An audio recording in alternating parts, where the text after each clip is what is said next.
नमस्कार, स्वागत है आपका फेडरल देश में। मैं हूं नीलू व्यास। बीजेपी की हालत जेनजी आंदोलन को देखकर खराब है और अब बीजेपी डैमेज कंट्रोल में लग गई है। बीजेपी ने जेनजी यानी युवा वोटर्स से जुड़ने के लिए अब खास टीम बनाई है और इसमें भाजपा अध्यक्ष नितिन नवीन, राष्ट्रीय महासचिव स्मृति ईरानी और विनोद तावड़े के साथ गुजरात के मंत्री हर्ष सांघवी और छत्तीसगढ़ के मंत्री ओपी चौधरी शामिल हैं। पार्टी इनके जरिए युवाओं की सोच, समस्याओं और उम्मीदों को समझाने के लिए उनसे सीधा संवाद करेगी। वहीं दिल्ली स्थित भाजपा मुख्यालय में शनिवार को नितिन नवीन की अध्यक्षता में 65 सदस्यीय नई राष्ट्रीय टीम की पहली बैठक हुई। इसमें वंदे मातरम को लेकर कांग्रेस के फैसले के खिलाफ प्रस्ताव पास किया गया। भाजपा ने कांग्रेस के कार्यकर्ताओं में राष्ट्रगीत के केवल 2 पैरा गाने के फैसले की निंदा की। पार्टी ने कहा कि वंदे मातरम के सम्मान से राजनीतिक सुविधाकरण के लिए समझौता नहीं होगा। बीजेपी इसकी विरासत को देश भर में पहुंचाने के लिए अभियान चलाएगी। नितिन नवीन की नई टीम शनिवार 7 बजे पीएम मोदी से बीजेपी मुख्यालय में मुलाकात करेगी, यानी कि आज, और टीम की घोषणा 17 अगस्त को हुई थी। अब क्या क्या प्रस्ताव पारित किए गए हैं? 14 से 25 साल के युवाओं को जोड़ेगी बीजेपी। नई बीजेपी टीम जेनजी के बीच युवा संवाद अभियान चलाएगी। इसके तहत 14 से 25 साल के युवाओं को जोड़ने के लिए कार्यक्रम आयोजित किए जाएंगे। इस अभियान का मकसद युवा वोटर्स के बीच पार्टी की पहुंच और संपर्क मजबूत करना है। इसके तहत बातचीत, चर्चा और युवा संवाद जैसे कार्यक्रम होंगे। कार्यक्रमों के जरिए जेनजी की सोच, उनकी चिंताओं, जरूरतों और उम्मीदों को समझने की कोशिश की जाएगी। युवाओं को बीजेपी नेताओं के से सीधे बातचीत करने और अपने मुद्दे रखने का मौका भी दिया जाएगा। कार्यक्रम का शेड्यूल, फॉर्मेट और जगहों की जानकारी जल्द जारी होने की उम्मीद है। अब राहुल गांधी जिस तरह से छात्रों की गूंज कर रहे हैं, कहीं उसी फॉर्मेट से या उससे बढ़ चढ़कर तो कुछ ऐसा प्लान नहीं हो रहा है, ये देखना होगा। नई टीम की बैठक में वंदे मातरम पर अभियान का फैसला हुआ है।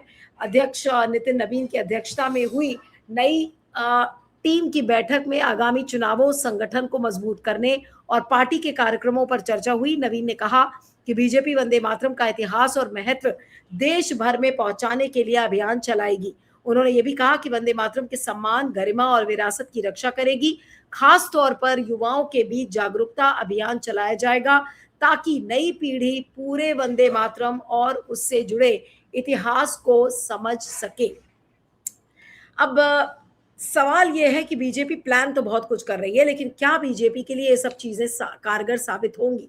जब पूरे देश में इस समय जेनजी और जेन अल्फा हिसाब पूछ रहे हैं बीजेपी का कि भाई आपने स्कूलों के लिए क्या किया, आपने सड़कों के लिए क्या किया, आपने चुनाव आयोग, जुडिशरी, तमाम चीजों पर वहां पर अकाउंटेबिलिटी की बात युवा अगर कर रहा है, तो अब जेन जी से कौन सा नया संवाद बीजेपी कर लेगी? आज इसी को लेकर हम चर्चा करेंगे कि प्लानिंग तो बहुत बड़ी बड़ी बीजेपी कर रही है, लेकिन वो प्लानिंग कितनी पास, कितनी फेल होगी। हमारे साथ शायरा नईम जी, वरिष्ठ पत्रकार, पॉलिटिकल कमेंटेटर, आपका स्वागत है। हमारे साथ independent media analyst Siddharth Sharma है, आपका भी स्वागत है। सिद्धार्थ से शुरू करती हूँ। सिद्धार्थ को कहीं जाना है, वो बोल रहे थे, तो सिद्धार्थ क्या कहेंगे? ये जो बीजेपी के नितिन नवीन, स्मृति ईरानी और तमाम बीजेपी के नेता बैठकर अब ये कह रहे हैं कि हमें नए सिरे से जेनजी से संवाद करना है, क्या ये फेल होगा या फिर वाकई में सक्सेसफुल होगा ये एक्सपेरिमेंट? उतना ही सक्सेसफुल होगा, उतना ही सफल होगा जितना चिड़िया चुग गई खेत, उसके बाद किसान खेत में जाके क्या करेगा? चिड़िया चुग के चली गई, उसके बाद अब किसान जाके गिनती जो भी करना है करते रहे, पोस्टमार्टम कर सकते हैं। ये मेरा मानना है कि आप बकरा हलाल हो गया, उसके बाद वो कसाई का पोस्टमार्टम करिए, पोस्टमार्टम करने के लिए बकरा ही हलाल हो चुका है। तो आप एक चीज जो कह रही है ना कि जेन जी और जेन अल्फा बीजेपी से सवाल कर रहे हैं, थोड़ा सा मेरा उसमें अंतर है। वो बीजेपी से सवाल नहीं कर रहे हैं, बीजेपी से अपनी बात मनवा रहे हैं। दोनों में बहुत अंतर होता है। पिछले 10 साल से इस देश में विपक्ष हो, समझदार लोग हो, दिमागी लोग हो, सभी लोगों ने भाजपा से सवाल कम नहीं किए थे, सभी लोगों ने सवाल किए थे। जेन जी ने उसमें परिवर्तन लाया। 5 जून को पहले दिन जब कोई कॉकरोच आके बैठा था जंतर मंतर पर, उसने एक ही मांग रखी थी, धर्मेंद्र प्रधान इस्तीफा दो। ठीक 50 दिन के बाद 25 जुलाई को उन्होंने अपनी मांग बनवा ली। बीच में सीधी बात है, नो बकवास है, हम लोग समझ नहीं रहे उन चीज को। जेनजी कोई सवाल नहीं कर रहा है, जेनजी सवाल नहीं कर रहा, अपनी बात मनवा रहा है। आप उसके ऊपर बात मनवाने के लिए गोली चलाइए, तो क्या कहते हैं, लाठी चार्ज कीजिए, कुछ भी आप कर लीजिए, आप जमीन आसमान एक कर लीजिए, वो एक मांग करता है, अपनी मांग मनवा लेता है। वो जैसे ही जंतर मंतर का मांग खत्म हुआ, क्या कहते हैं, धर्मेंद्र प्रधान का इस्तीफा, क्या कहते हैं, जेन जी ने दूसरी अपनी मांग मनवा ली। उन्होंने कहा एक भी मेरे प्रोटेस्टर के ऊपर, मेरे प्रदर्शनकारी के ऊपर केस नहीं करोगे। अब उसके बाद भले ये भाजपा कुछ भी बोले, लेकिन भारत सरकार और सभी राज्य सरकारों ने ये ऑर्डर निकाल दिया ना कि हम किसी के ऊपर केस नहीं करेंगे। उसके बाद सुप्रीम कोर्ट ने भी तो उसको मान लिया। इसका मतलब आप समझिए, ये भाजपा अब रस्सी जल भी जाती है तो थोड़ा बहुत बल रह जाता है। भाजपा की रस्सी जल चुकी है, उसका बल भले है, वो दिखाएगी नहीं, लेकिन पूरी तरह से भाजपा जेन जी के सामने सरेंडर हो चुकी है। ये कह रहे हैं कि हम जेन जी को समझना चाहते हैं। जेन जी आपको समझा के आगे चला गया है, आप क्या जेन जी को समझेंगे? जेन जी आपको समझा के आगे चला गया, जेन अल्फा आपको समझा रहा है अब। तो ये जो भाजपा कर रही है, मेरा मानना है, ये धूल में लट्ठ चला रही है। धूल में लट्ठ चलाने से आपका ही चेहरा गंदा होता है, क्योंकि बहुत देर हो चुकी है। जो पार्टी कहती थी कि मेरा आईटी सेल दुनिया का सबसे बड़ा आईटी सेल है, और वही सोशल मीडिया पर हार गई जेन जी के सामने, इसका मतलब आपका आईटी सेल क्या कर रहा था? घास कर रहा था क्या? इसका मतलब आपका आईटी सेल तो पहले ही पिछड़ गया। अब आप कह रहे हैं कि हम जेन जी से बात करेंगे। कौन जेन जी? आप बात करके देखिए, जेन जी कोई बात, जेन जी आपसे बात करना चाह रहा है क्या? किसी से बात नहीं आपकी बात नहीं, जेन जी किसी से बात नहीं करना चाह रहा है। जेन जी के पास आज टेक्नोलॉजी के माध्यम से, खास करके आर्टिफिशियल इंटेलिजेंस का अलग ढंग से इस्तेमाल करने के कारण, आपके साथ संवाद करने का मतलब है आप उसको कुछ ज्ञान देंगे। आप जितना ज्ञान देंगे उससे ज्यादा ज्ञान उसके मोबाइल फोन में है। वो एआई के साथ बात करके सारा ज्ञान लेके आपके साथ बात करेगा। आप ये समझिए, बहुत बड़ा एक फंडामेंटल शिफ्ट हो गया है। आज से पहले 2 साल पहले तक जो एआई आते थे, आर्टिफिशियल इंटेलिजेंस, वो अलग ऐप होते थे, जैसे चैट जीपीटी जैसा ऐप सबके पास नहीं होता था। जो डाउनलोड करता था वही उपयोग कर सकता था। आजकल जो आर्टिफिशियल इंटेलिजेंस का ऐप है, वो आपके हर फोन, आपके फोन के जो रोजमर्रा के ऐप्स हैं, चाहे वो व्हाट्सएप हो, चाहे फेसबुक हो, चाहे ट्विटर हो, जो रोज आप इस्तेमाल करते हैं, उसमें जैसे एआई आ गया, हर छोटा बच्चा कोई बात करने से पहले, सामने वाले से सवाल पूछने से पहले, वो एआई को पूछ के आता है आपके पास बात करने के लिए। तो आप क्या उसको नया बात बताएंगे? उसको तो सब कुछ पहले से पता है। तो ऐसी स्थिति में, अच्छा, आपको क्या लगता है कि उस दिन जंतर मंतर पर, क्या ये सच नहीं है कि जब पुलिस वाले लाठीचार्ज करने पहुंचे तो लड़कियों ने पूछा कि अंकल आप कब लाठीचार्ज करेंगे, बता दीजिए। उसके बाद जब ये लोग, क्या कहते हैं, टीयर गैस सेल इनका नहीं खुल रहा था, तो लड़कियों ने आके पूछा आपका टीयर गैस खोल दे क्या? हमको आता है, खोल दे क्या? अब मुझे बताइए, पुलिस टीयर गैस ऐसा तो नहीं है कि कोई, क्या कहते हैं, थम्स अप का बोतल है कि हर आदमी को खोलने आता है। टीयर गैस तो सिर्फ पुलिस के पास होता है। बच्चों के पास, जिन्होंने कभी जीवन में टीयर गैस नहीं देखा था, वो किस हिम्मत से पुलिस वाले को पूछ रही थी कि हम आपका टीयर गैस खोल देंगे?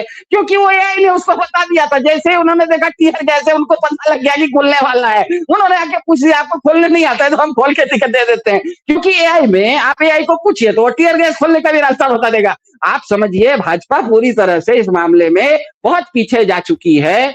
आप दिल्ली से आगरा कोई आदमी मर्सिडीज बेंज में 2 घंटा पहले चल किया है। अब आप पीछे से कह रहे हैं कि हम खटारा स्कूटी पर चलेंगे और उसको पकड़ने वाले हैं। वो जब तक आपकी स्कूटी स्टार्ट होगी तब तक वो आगरा पहुंच के लौट रहा होगा। तो मेरे ख्याल से बीजेपी, आप समझिए इस बात को, जेन जी ने बीजेपी को निपट दिया। निपटने के बाद वो कुछ ज्यादा उसमें लगी हुई नहीं है, वो अपना काम कर रही है। जेन अल्फा आ गया है, वो निपट रही है उसको। क्या आप ये कह रहे हैं कि ये जो नितिन नवीन अब जो एक्सरसाइज कर रहे हैं, जिसमें स्मृति ईरानी, विनोद तावड़े, ये सब अब ये बेकार की एक्सरसाइज है, वो कितनी भी मेहनत कर ले इसका कोई असर नहीं होने वाला?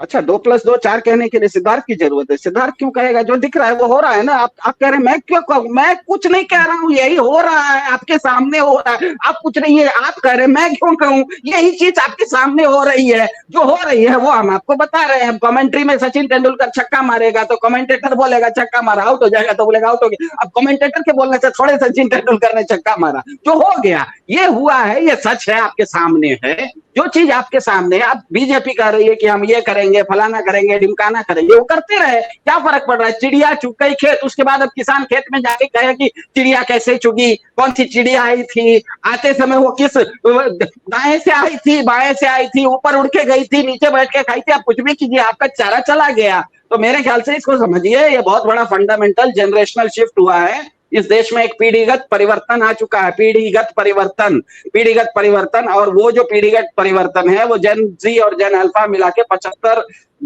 करोड़ लोग हैं इस देश में और उनका ये मानना है कि उनको अब शिक्षा चाहिए, तो आने वाला समय शिक्षा सुनामी का आ रहा है। और भाजपा के साथ दिक्कत यह है कि शिक्षा का मतलब ये होता है कि एक क्लासरूम में ना 40 बच्चे रहते हैं और एक टीचर होता है, 40 बच्चे की बात टीचर को सुनना पड़ता है। भाजपा खुद को बताती है हम विश्व गुरु हैं, वो कभी किसी की सुनती तो है नहीं, वो केवल प्रवचन देती है।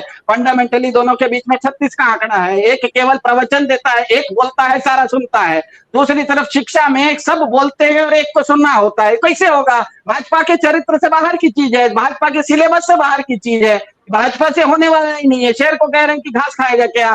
शेर कहेगा कि हाँ भूख लगेगी तो खाऊंगा, लेकिन जिस दिन भूख लगेगी शेर नहीं खा सकता ना घास, वो नहीं खाएगा, बिना घास खाए वो खत्म होने वाला है। यही कह रहा हूँ, भाजपा को जनजी ने बढ़िया से निपट दिया है। ये जंगल में घूमता हुआ एक आदमखोर शेर था, जनजी के कॉकरोचों ने उसको बढ़िया से जाल में फंसा के एक सर्कस का शेर बना के रख दिया है। अब वो 56 इंच का शेर नहीं रहा, 56 इंच का बंदर है। लेकिन अब ये मान के चलिए कि जंगल क्या कहते हैं, सर्कस के अंदर भी है तो एक शेर है, शेर है, सर्कस के अंदर भी रहेगा तो थोड़ा बहुत दहाड़ेगा ही, थोड़ा बहुत पंजा चलाएगा ही, लेकिन अब वो आदमखोर नहीं है। बच्चे सीटी बजाएंगे और सर्कस में शेर नाचेगा, जनजी सीटी बजाएगा और भाजपा नाचेगी, यही आपको देखने को मिलेगा। ठीक है, अब मैं शायरा जी के पास आती हूँ कि शायरा जी, ये जो सारी कोशिशें हैं जो नितिन नवीन अब कर रहे हैं और उसमें वंदे मातरम को लेकर भी रेजोल्यूशन पास हो रहा है, आपको लग रहा है कि जो ये नया जेनजी और जो नया वोटर है उसे कोई फर्क पड़ रहा है कि आप वंदे मातरम के 2 स्टैंजास गाएं या 5 स्टैंजा गाएं? ये क्या बेकार की बात में बीजेपी पड़ गई है, या फिर अब बीजेपी को मुद्दे नहीं मिल रहे हैं कि भाई अब हम जेनजी से मिलेंगे, इतना बड़ा आंदोलन हो गया इसलिए अब हम जेनजी से संवाद करेंगे, कोई और मुद्दा नहीं है तो फिर अब हम वंदे मातरम के स्टैंजास कितने गा रही है, वो अब स्टैंजा बीजेपी लेकर आई, उसको प्रस्ताव भी पारित करने की सोच रही है। ये क्या है, क्या ये बीजेपी की बदहवासी, बीजेपी का डेस्परेशन क्या दिखता है?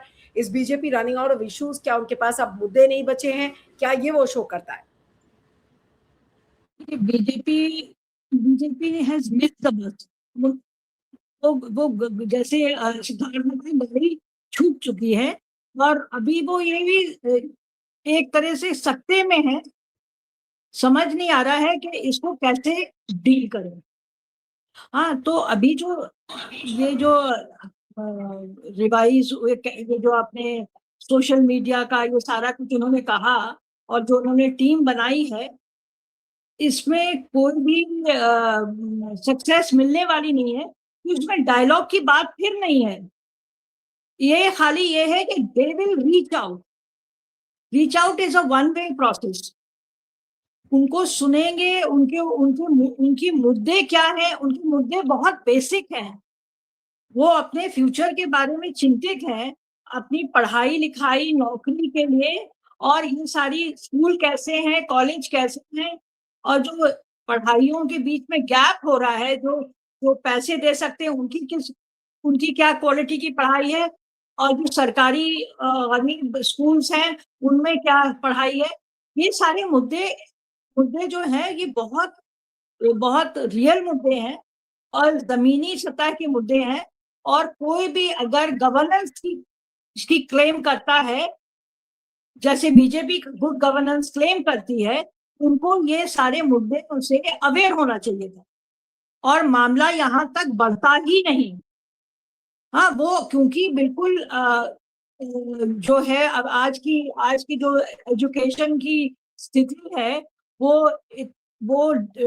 मतलब करप्शन के वजह से और गलत पॉलिसी और गलत फैसलों के वजह से आज इस मोड़ पे खड़ी है कि क्वालिटी एजुकेशन है नहीं।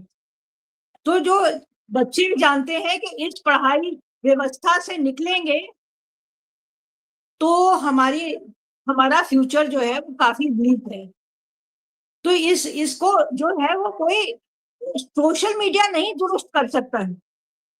इसको दुरुस्त करने के लिए जो चीजें चाहिए हैं वो उसकी बात तो बीजेपी कर नहीं रही है।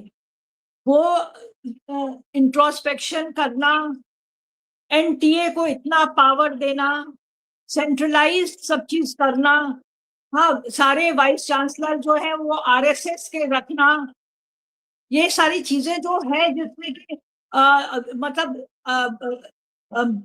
एजुकेशन का बजट लगातार घटना, स्कूल्स बंद करना, जो लखनऊ में पिछले हफ्ते हुआ, वो लड़कियां जो बात उठा रही थी वो बहुत बेसिक है।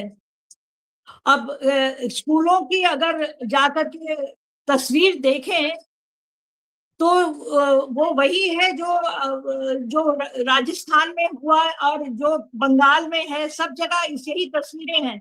अब इसको अगर वो बीजेपी हिंदू मुस्लिम कर दे, कोशिश यही कर रहे हैं कि उसको, अब जैसे बंगाल में जो केस हुआ उसके वो जो लड़के ने डिमांड किया था कि स्कूल को विजिट किया जाए, उसके बाप को जो है उसकी मार के खत्म कर दिया, तो क्या हुआ?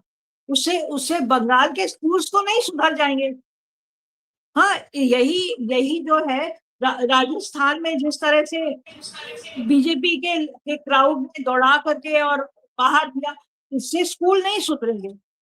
तो जो स्ट्रैटेजी अगर किसी तरह का डैमेज कंट्रोल बीजेपी को करना है तो वो अपने हाई पेडेस्टल से उतर के नीचे आए और समझने की कोशिश करें कि ये जो गुस्सा है वो कहाँ से आ रहा है और वो क्या मुद्दे हैं, हमने क्या मिस कर दिया है, हम उसको कैसे सुधार सकते हैं।